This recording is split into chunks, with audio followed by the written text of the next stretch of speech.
Greetings from the North Woods of Michigan's Upper Peninsula. I'm Natasha, your plant-centered lifestyle guide, and you're tuned in to my weekly video where I provide tips and inspiration as well as food for thought about a wide variety of plant-centered topics for those of you who are on your plant-centered journey. Today, the topic is a little bit different than some of the topics that I've covered before. It's about letter writing. And you might wonder, well, how does letter writing fit into plant-centered living? Well, I can almost guarantee that some of you out there have experienced during your transition or are currently experiencing some tension between family members or friends. Really close loved ones. People that you care about a lot and that care about you a lot may not be on board with your lifestyle choice, your decision to make this transition. They might be downright hostile, but whatever the situation, you're feeling uncomfortable and they're feeling uncomfortable and you're kind of at an impasse trying to figure out how to move forward. Sometimes writing a letter to someone is the perfect way to broach a subject. It allows the reader to take in the information at their own pace, digest that information, and then come back to you once they have all the facts, or you can go to them and say, I'd like to talk now. It's just an excellent way or an excellent bridge for communication on topics that can sometimes be contentious. So I have written such letters in my life in a variety of situations. I have also put together a letter that I have used with people that I am guiding through the transition and allowed them to use that letter and tweak it to make it their own in their particular situation. And I'm offering that same thing to you. If you would like a template of the letter that I'm about to read, then all you need to do is email me at natasha@plantcenteredliving.com, and I'm happy to share this letter with you. I understand not everybody is a letter writer, and so having some help is a good thing.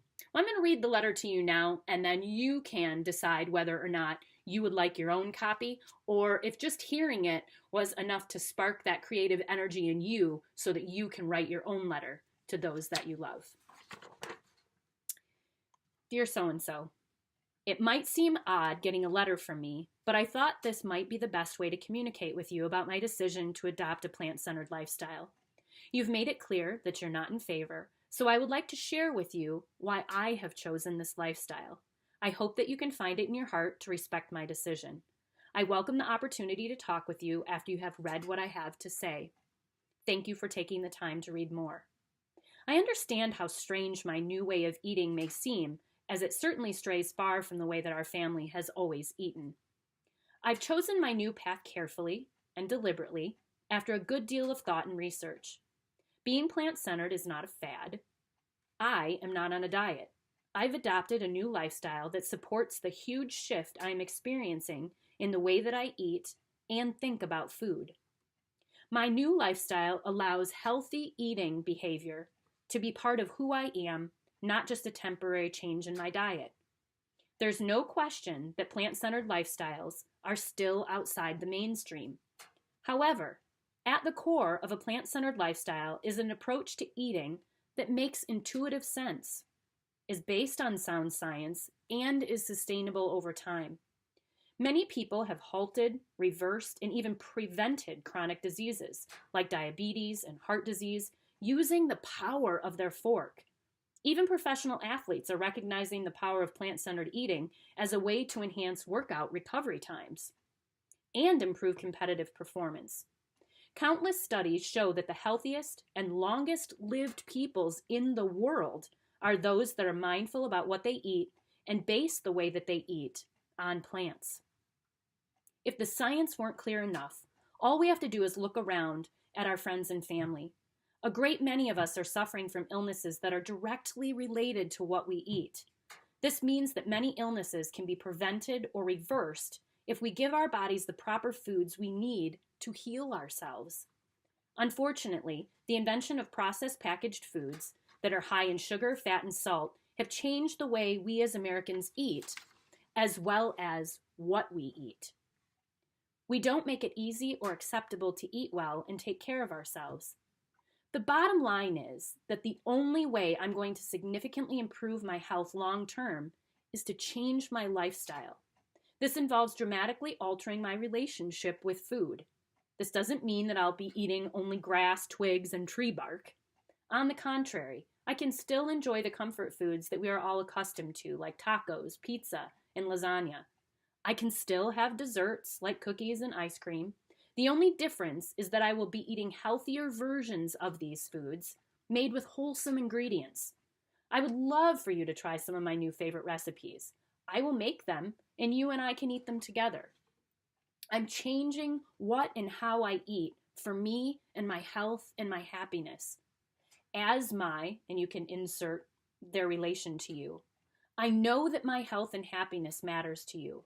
Please allow me to be who I am. The proof will be in the pudding. I know how I felt before I started my plant-centered journey. Already, I've noticed that my sleep is better and I have more energy. It's too early to tell, but I think that my weight may be down slightly as well. I'm eager to see what changes I will experience as I move forward. I am simply asking you to give the way I eat the same respect that you give to how you and others eat. There's so much more that I'd like to talk with you about, but perhaps you would like to do some learning about plant-centered lifestyles on your own. I'm happy to get you started and invite you to accompany me on this journey if what you learn inspires you as much as it did me. And so the rest of what's written on this paper are some links to some great websites. There are some books listed. There are also some films listed so that the person on his or her own can go and check out those resources if he or she chooses and be more informed. And then the letter goes on to close with something like, I would love to talk with you about this over dinner or over coffee or whatever way in which it feels comfortable to have a further conversation about the content of the letter.